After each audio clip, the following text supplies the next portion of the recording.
Hey there, Internet, and welcome to another book review. Today I'll be talking about A.S. King's newest novel, Gloria O'Brien's History of the Future. I was lucky enough to read an advance copy of this book thanks to the publishers through Edelweiss, but it in no way affects my opinions that I'm about to express here. Gloria O'Brien ought to be one of the happiest people on the planet, right? I mean, she just graduated from high school. She can get out of this town, get away from these people, finally start living. Except she doesn't know what she wants to do, and she hasn't planned a future. She's really stuck on the past. She's stuck thinking about a mom who killed herself when Gloria was young. She's stuck thinking about her dad, who hasn't really done much of anything since. She's stuck thinking about her best friend and her family that lives on the hippie compound next door, and she can't help but wonder if she's destined to follow her mom's path too. Now everything changes one night when she and her best friend drink a concoction including the remains of a dead bat. Suddenly, she's seeing the world through a whole new set of eyes. Really. Now when she looks at people, she sees visions of the future. Women are less than second-class citizens. They have almost no rights, and a bloody civil war breaks out again. But the thing is that Gloria sees a future for everybody else, but she doesn't see one for herself. Can this 17-year-old girl change the future before it starts if she doesn't feel like she has a place in it? This book was pretty much incredible in that it takes on a whole lot of issues at once. It did take a little bit for the ball to get rolling, in my opinion.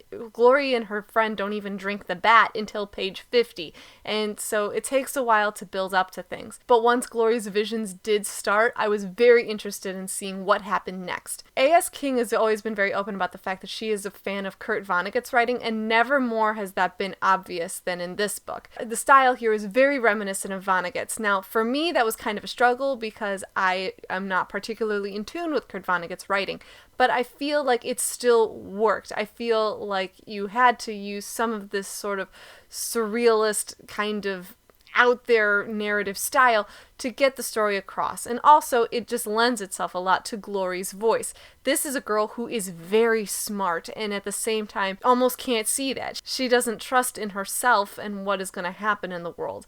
She is now seeing all of these very big issues, but she's also trying to handle these very, very local ones, literally things happening in her own backyard that she feels like she has no control over. I thought that a lot of the photography analogies going on with Gloria and her situation and her relationship with her dead mother were very interesting, and it shows a lot of really literally looking at the world differently. So I think you have a lot of different pieces at play here. They fit together really nicely, and I think the story could not be more timely, especially with Emma Watson's recent speech at the UN, especially with the fact that more and more people are speaking up about what is feminism and what does it mean and what is the world going to become if we don't start taking this challenge on more head on and making people see that wanting equal rights for women is not a bad thing. It's very much a very fundamental thing. It's shocking that we don't have a lot of these rights, and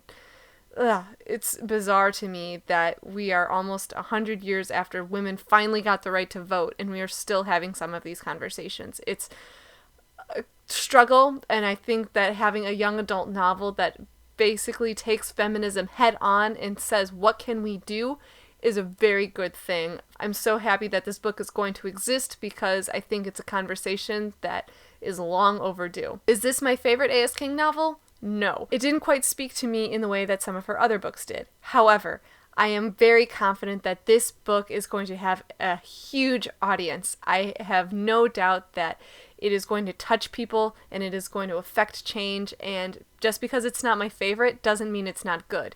It's good. It's very good. If you are impassioned about needing feminism and expressing this to young adults, I think this is absolutely a book you need to have in your libraries. If you are looking for a book that doesn't shy away from the future we desperately want to avoid, check out A.S. King's Gloria O'Brien's History of the Future, which will be in stores and library bookshelves on October 14th. All of my usual links are down below. Comments are always welcome, and that's it for me for now. Take care.